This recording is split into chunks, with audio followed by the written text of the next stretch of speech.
অঝরে কান্নায় ভেঙে পড়েছেন জাহানারা, তুলেছেন একের পর এক গুরুতর অভিযোগ। নারী দলের সাবেক নির্বাচক মঞ্জুরুল ইসলাম, এমনকি নারী বিভাগের সাবেক ইনচার্জ প্রয়াত তৌহিদ মাহমুদের বিরুদ্ধেও যৌন নিপীড়নের অভিযোগ আনেন নারীদের সাবেক ক্যাপ্টেন। এমন ইন্টারভিউর পরে দেশের ক্রিকেট পাড়া বেশ থমথমে। আঙুল তোলা হচ্ছে বিসিবিতে নারীদের সেফটি নিয়ে। এবার জাহানারার পাশে দাঁড়ালেন পুরুষ জাতীয় দলের সাবেক অধিনায়ক তামিম ইকবাল খান। জাহানারার অভিযোগের ভিত্তিতে একটি তদন্ত কমিটি ইতিমধ্যেই গঠন করেছে বিসিবি। তবে তামিম চাচ্ছেন বিসিবি নয়, তদন্ত কমিটি হোক সরকারের, যেখানে বিসিবির কেউই থাকবে না।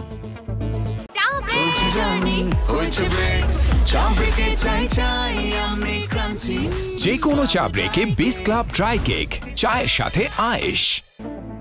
শুক্রবার দুপুর 2টা নাগাদ নিজের ফেসবুক পেজে তামিম ইকবাল একটা দীর্ঘ পোস্ট দেন, যেখানে তিনি লিখেছেন, জাহানারা আলম যে অভিযোগগুলো তুলেছে সবগুলোই গুরুতর এবং সেসব সত্যি হলে তা কোনোভাবেই মেনে নেওয়ার মতো না। শুধু একজন জাতীয় ক্রিকেটার বা সাবেক অধিনায়ক বলেই নয়, যে কোনো পর্যায়ের ক্রিকেটার হোক বা যে কোনো খেলার ক্রীড়াবিদ কিংবা যে কোনো নারী, কারো প্রতি এমন আচরণ কোনোভাবেই গ্রহণযোগ্য নয়।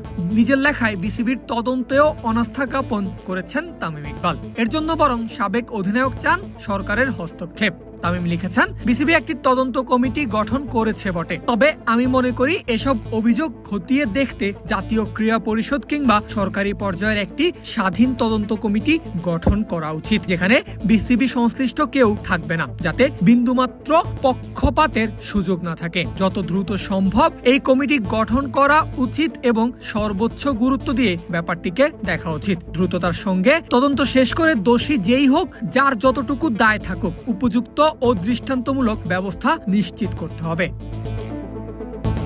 ইন্টারভিউর আগে নিজের ফেসবুক পেজে বর্তমান নারী দলের অধিনায়ক নিগার সুলতানা জ্যোতির বিরুদ্ধেও একটা অভিযোগ করেছিলেন জাহানারা। তবে সে সময় বিসিবি দ্রুতই বিবৃতি দিয়ে সব অভিযোগ অস্বীকার করে। আর এই বিষয়টাকে মোটেও ভালোভাবে নেননি সাবেক টাইগার ওপেনার। এ বিষয়ে তিনি লিখেছেন, কয়েকদিন আগে জাতীয় দলের পরিবেশ নিয়েও জাহানারা কিছু অভিযোগ করেছেন, যা বিসিবি পরে উড়িয়ে দিয়েছে। একজন ক্রিকেটার যখন দল নিয়ে এত গুরুতর অভিযোগ করেন, সেসব অবশ্যই খতিয়ে দেখা উচিত, কিন্তু যাচাই না করেই বিসিবি যেভাবে অতি দ্রুত উড়িয়ে দিয়েছে, কখনোই তা কাম্য নয়।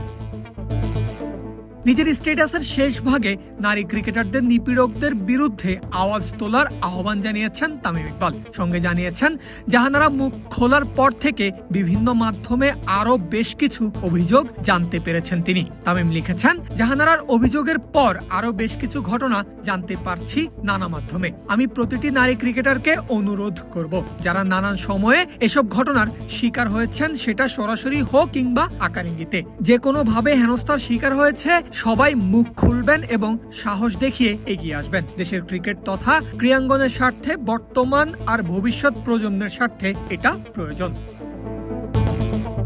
সর্বোপরি কেউ এমন ঘটনার শিকার হয়ে থাকলে তার পাশে দাঁড়ানোর ঘোষণাও দিয়ে দিয়েছেন তামিম নিজের স্ট্যাটাসে। সাবেক ওপেনার লিখেছেন, কথা দিচ্ছি আমাকে ও আমাদেরকে আপনারা পাশে পাবেন। জাহানারার অভিযোগগুলোর প্রেক্ষিতে যথাযথ ব্যবস্থা যদি না নেওয়া যায়, যদি ন্যায় বিচার নিশ্চিত না করা যায়, তাহলে ভবিষ্যতে কোনো মেয়ে ক্রিকেট বা যে কোনো খেলায় আসতে ভয় পাবে, খেলাকে পেশা হিসাবে বেছে নিতে পিছপা হবে। আমরা সেটা হতে দিতে পারি না।